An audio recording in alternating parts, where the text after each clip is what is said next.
Yes guys, and welcome to another video. Now this crazy summer of Sunderland's just seems to be never ending. It's just one thing after another, and it's largely positive. And this one is probably going to be a short video, but it is just a massive update and the potential signing of this man here, Bayer Leverkusen central midfielder Granit Xhaka, of course former captain of Arsenal as well. Now before we do get into it, if you're excited, hit the like button for me because I'm really excited, and subscribe if you are new. There's a whole bunch of new subscribers that are joining and watching regularly now, but a few of you aren't yet subscribed. So if you're on the fence, you're enjoying the content, please do consider hitting the subscribe button because it really is appreciated and it really is motivating me. As you can tell, my upload schedule at the minute is mental. I'm just really excited to make all these updates for you guys. But this one, like I said, it is going to be relatively short and sweet because there's not loads to it, but it is simply an update on the situation. So I did make a video a week or two ago, whenever it was, when we were first linked with Xhaka. The original reports were coming out that we're interested. There were teams like Neom from Saudi Arabia, Galatasaray and other Turkish clubs as well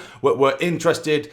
However, those sort of news reports started to die down, they started to fizzle out, and there was actually reports coming out suggesting that Xhaka was sort of swaying towards staying at Bayer Leverkusen because they still massively value him there. It's not like, yeah, I know he's 32 years of age, which I know might sort of put off some people, but he's still playing the majority of their games and he's still a vital part, or at least he was last season and seasons prior to that. He was still a vital part to that core squad at Bayer Leverkusen. So he still has a load to offer, but like I said, it did seem as though he was leaning towards staying at Leverkusen. There was also reports that his family wanted to stay in Germany. They wanted to stay remaining in Germany. But this morning, we have had an update from David Ornstein. He's a football correspondent for The Athletic as well, suggesting, or at least making a report, stating as follows.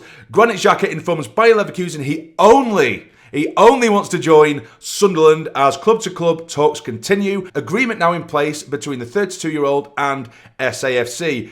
Bayer Leverkusen asked Switzerland midfielder to close the deal rapidly. Negotiations ongoing. Now, since that was reported by David Ornstein, like Sassy Ranma, Keith Dhannoo have come forward. And what I'm gleaning from this, what I'm getting from these updates, is that Granit Xhaka, the personal deal, the personal terms are all but confirmed. He has agreed to personal terms. I believe Kirill Dreyfus has been in touch himself. Clearly desperate to get this one over the line, and understandably so, because he would be crucial in terms of experience, Premier League experience.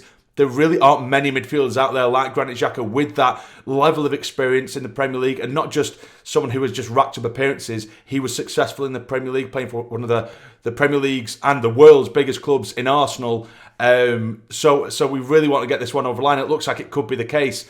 So it does look as though we are the front runners, and I think it's refreshing to see. I think Keith Dhannoo did add to that David Ornstein report, saying that he's excited by the prospect of coming to Sunderland. The challenge of going back to the Premier League excites him, and he's seen the project at Sunderland, which I love using that term now because Fabrizio's used it plenty of times.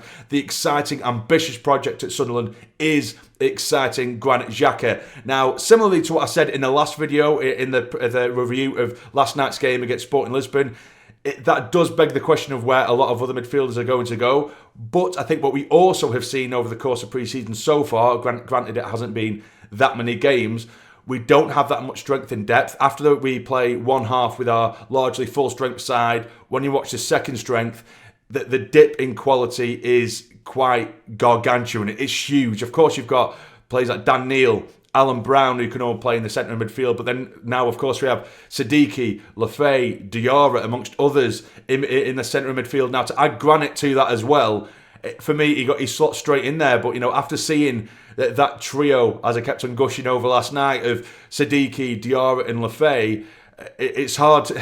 I was really excited by that trio, but now, if someone like Granit Xhaka comes through the door, he has to go in there, you know? But again, it gives us that sort of fluidity to chop and change as and when needed, and it would be a hell of a signing. But yeah, like I say, it's a very, very short and sweet one. It is just a quick update, but I thought I may as well do a little video for you guys and keep you guys updated as well, because this is an ongoing situation, and I will be absolutely over the moon with this one. Absolutely over the moon. But of course, down below, let me know in the comments what you would make of the potential signing of Granit Xhaka. And if you have enjoyed, again, I know it has been short and sweet, but hit the like button for me. Subscribe if you're new. But for now, take care. Away the lads. Keep the faith. Jacques, Jacques, Jacques.